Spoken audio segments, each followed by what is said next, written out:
नमस्कार, मैं अनुज शुक्ला आपका स्वागत करता हूं टेट स्टडी ग्रो में।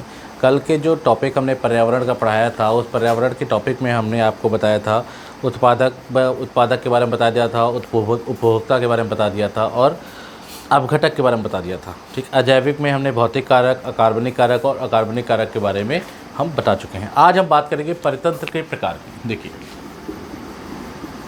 परितंत्र के प्रकार, आज हम बात करेंगे परितंत्र के प्रकार की। अगर बात कर ली जाए परितंत्र के कुल कितने प्रकार होते हैं, तो हम दो प्रकार के बारे में जानते हैं। ठीक है, परितंत्र के अगर प्रकार की बात कर ली जाए तो परितंत्र के दो प्रकार होते हैं। पहला होता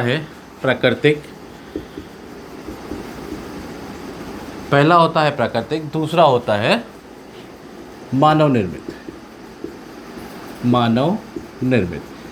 अगर पूछ लिया जाए परितंत्र के कितने प्रकार होते हैं, तो परितंत्र के केवल और केवल दो प्रकार होते हैं। एक होता है प्राकृतिक परितंत्र, एक होता है मानव निर्मित परितंत्र। अब प्राकृतिक परितंत्र को भी दो भागों में क्या कर दिया गया है, डिवाइड कर दिया गया है। मतलब ये जो प्राकृतिक परितंत्र है, इसको दो भागों में डिवाइड कर दिया गया है। पहला होता है सौर किरण पर आश्रित, सौर किरण पर आश्रित, और दूसरा होता है वैकल्पिक ऊर्जा पर आश्रित, वैकल्पिक ऊर्जा पर आश्रित। मतलब क्या होता है कि परितंत्र के अगर प्रकार पूछा जाए, परितंत्र के दो प्रकार होते हैं, प्राकृतिक परितंत्र, मानव निर्मित परितंत्र। प्राकृतिक परितंत्र को दो भाग में बांट दिया गया है, सौर किरण पर आश्रित परितंत्र और वैकल्पिक ऊर्जा पर आश्रित परितंत्र। और इसी प्रकार मानव निर्मित को भी दो भागों में बांट दिया गया है। पहला होता है सौर किरण पर आश्रित,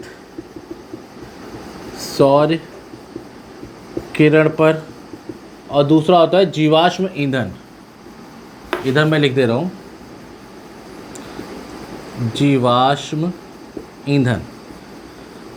ईंधन पर आश्रित। मतलब क्या है, मानव निर्मित को भी दो भागों में बांट दिया गया है, सौर किरण पर आश्रित और जीवाश्म ईंधन पर आश्रित। अब बात कर लेते हैं सौर किरण पर आश्रित जो है प्राकृतिक में बात कर लेते हैं। सौर किरण पर आश्रित कौन कौन से होगा, जैसे हो जाएगा समुद्र हो जाएगा, नदियाँ हो जाएगा और मरुस्थल हो जाएगा। ये सब क्या है, ये सब सौर किरण पर आश्रित परितंत्र होते हैं। अब आप लोगों को हेडिंग डालना है सौर किरण पर आश्रित परितंत्र। अब इसमें लिखना क्या है, वे प्राकृतिक परितंत्र जिनके जीवन का मुख्य स्रोत सूर्य की किरण है। मतलब क्या है, ऐसे प्राकृतिक परितंत्र जिनके जीवन का मुख्य स्रोत सूर्य की किरण है, ऐसे परितंत्र को हम सौर किरण पर आश्रित परितंत्र कहते हैं। मतलब सीधा है, आप लोग अगर लिखने के लिए तो काफ़ी लंबा लगेगा, लेकिन अगर आपको समझना है तो समझ लीजिए। ऐसे प्राकृतिक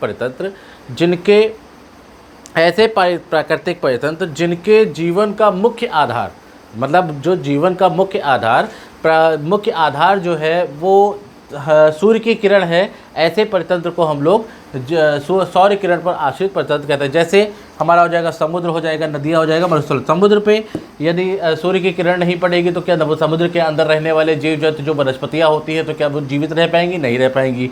इसी प्रकार नदियाँ है, मरुस्थल है, ये सब जैसे पे आ जाएगा।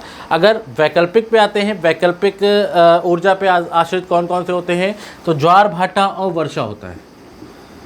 ज्वार भाटा व वर्षा। मतलब वैकल्पिक पे क्या है, वैकल्पिक पे दो चीज़ें आती हैं, ज्वार भाटा और वर्षा। मतलब क्या है, आप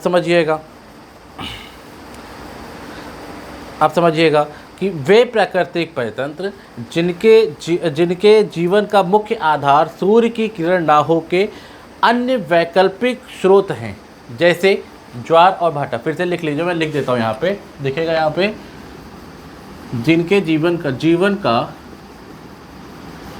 का मुख्य आधार सूर्य की किरण ना होकर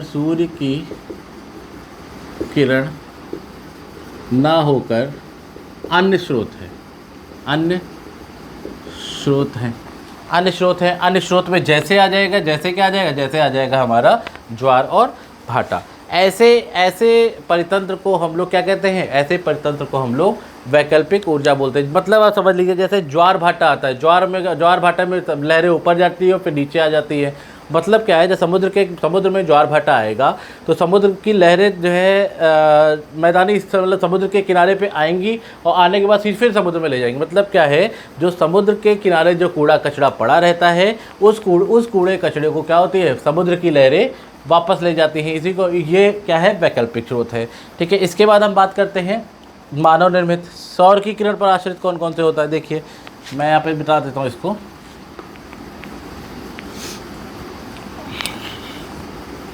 ये चीज़ जितनी चीज़ समझ में आई फिर से एक समझ लीजिए। प्राकृतिक परितंत्र को दो भागों में बांट दिया गया है। प्राकृतिक परितंत्र को दो भाग में बांट दिया गया है, सौर किरण पर आश्रित और वैकल्पिक ऊर्जा। सौर किरण पर आश्रित मतलब जिनके जीवन का मुख्य आधार सूर्य है, ऐसे परितंत्र को हम लोग जो है सौर किरण पर आश्रित परितंत्र बोलते हैं। जैसे नदी हो गया, मरुस्थल हो गया, नदी हो गया, मरुस्थल हो गया, समुद्र हो गया, ऐसे सौर परितंत्र है। वैकल्पिक ऊर्जा, जिनके जीवन का मुख्य आधार सूर्य की किरण ना होकर अन्य ऊर्जा स्रोत हैं, ऐसे को हम लोग क्या बोलेंगे, वैकल्पिक ऊर्जा स्रोत बोलेंगे। जैसे ज्वार भाटा और वर्षा। वर्षा भी क्या होती है, वर्षा आती है तो बहुत सारा जो है कूड़ा कचरा अपने साथ वो जाती है, ले जाती है। उसी प्रकार ज्वार भाटा जब आता है, जो समुद्र के किनारे जो कूड़ा कचरा होता है उसको अपने अंदर समुद्र के अंदर घसीट के लिए जाता है। अब आज बात करते हैं मानव निर्मित। मानव निर्मित में दो चीज़ें होती हैं, सूर्य की किरण पर आश्रित। मानव निर्मित में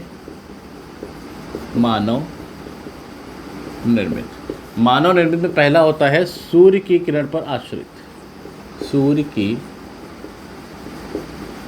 किरण पर आश्रित मतलब क्या है, सूर्य की किरण पर आश्रित परितंत्र क्या होता है।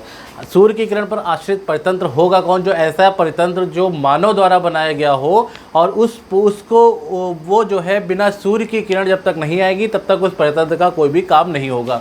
ऐसे में दो होते हैं, एक तो होता है खेत, दूसरा होता है तालाब। मतलब क्या है, खेत को भी मानव बनाता है, तालाब को भी मानव बनाता है।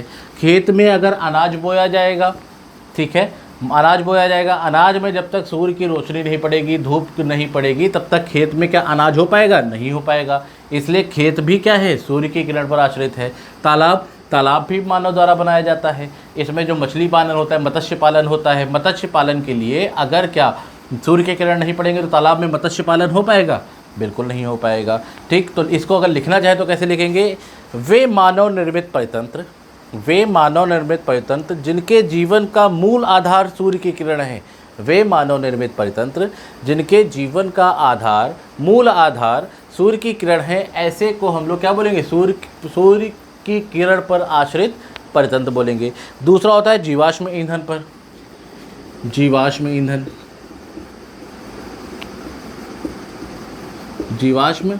ईंधन पर आश्रित। अब जीवाश्म ईंधन कैसे, जीवाश्म ईंधन पर आश्रित कौन कौन से परितंत्र होगा, एक तो होगा ग्रामीण परितंत्र, एक होगा शहरी परितंत्र। मतलब क्या है, ग्रामीण परितंत्र भी जीवाश्म ईंधन पर आश्रित होता है और शहरी परितंत्र भी जीवाश्म ईंधन पर आश्रित होता है।